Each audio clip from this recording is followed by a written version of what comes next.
सीवान के नया किला मैदान में स्थित सीवान की सबसे पुरानी मस्जिद, जिसे बड़ी मस्जिद भी कहा जाता है, जिसको लेकर एक आपसी विवाद छिड़ गया है। दरअसल पूरा मामला यह है कि सीवान के बड़ी मस्जिद के मतौली डॉक्टर शरीक नैयर ने थाने में एक लिखित शिकायत देते हुए मोहल्ले के कुछ ही लोगों पर गंभीर आरोप लगाते हुए कहा है कि कुछ लोगों द्वारा पिछले 40 वर्षों से मस्जिद में आ रहे पैसे का गबन किया गया है और किसी तरह का हिसाब आज तक नहीं दे दिया गया। लेकिन जब आज उसी सवाल को लेकर नया किला के मैदान में एक मीटिंग रखी गई तो उस दौरान हिसाब देने से इनकार करते हुए मारपीट शुरू कर दी। हालांकि इस पूरे मामले पर दूसरे पक्ष के लोगों का क्या कहना है ये भी हम आपको दिखाएंगे, लेकिन उससे पहले देखिए जो नया किला के मतवाली हैं उन्हें मीडिया को संबोधित करते हुए क्या कुछ कहा। जो हमारी नया किला की मस्जिद है जिसके मतवाली हैं, हमने एक मीटिंग बुलाई थी नया किला ग्राउंड में, क्योंकि सब लोग आ गए थे और इस बीच में मीटिंग चल रही थी।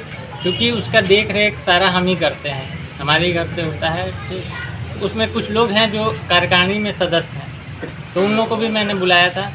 तो क्योंकि नया किला जो मस्जिद है उसके सामने कुछ घर हैं जो लोग ये चाहते हैं कि एक नई कमेटी बन जाए, और क्योंकि नई कमेटी में वो चाहते हैं कि सारा पावर उनको दे दिया जाए, और पावर देके वो फिर उसका, क्योंकि पहले जो कमेटी थी वो उसका नाजायज़ फ़ायदा उठाया। उसने 40 साल वो कमेटी चली और 4 महीने का हिसाब दिया। जब उसने रिज़ाइन दे दिया तो फिर हमने उसको अपने अंडर में ले लिया और हम ही देखते हैं। तो अब वो लोग फिर से चाह रहे हैं कि फिर से एक नई कमेटी बन जाए और नई कमेटी बन के फिर से उसमें गबन शुरू हो जाए।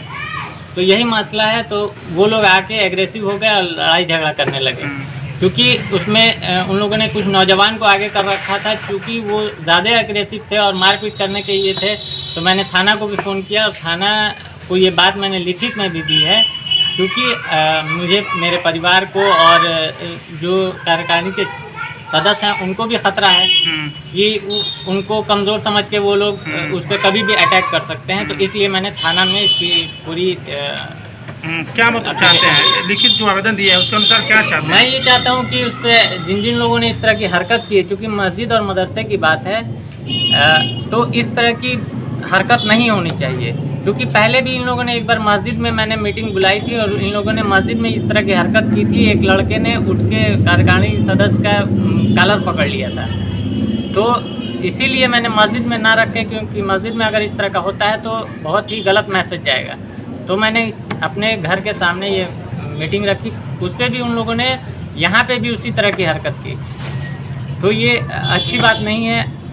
तो इसीलिए मैंने ना थाना को इस चीज़ की सूचना दे दी और मैं चाहता हूँ कि उनके खिलाफ़ कार्रवाई हो। मस्जिद के पैसे भी छीनने की कोशिश की गई है। जी जी, तो हम लोग हिसाब कर रहे थे। वो लोग का ये था कि ना हिसाब जो भी पैसा है वो आप हमारे हैंड ओवर कर दीजिए।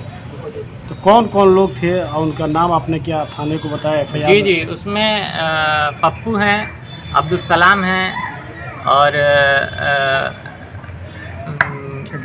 सलीम हैं, उनके 2-3 लड़के हैं, और भी बहुत सारे बाहर से भी कुछ लोगों को उन लोगों ने बुलाया हुआ था।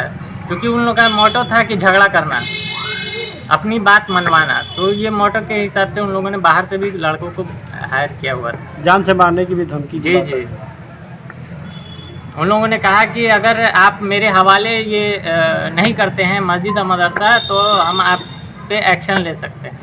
एक सवाल है कि आखिर मस्जिद को अपने हवाले क्यों करना चाहते हैं? क्योंकि मस्जिद और मदरसा में उनको ये नज़र आ गया है कि इससे उनका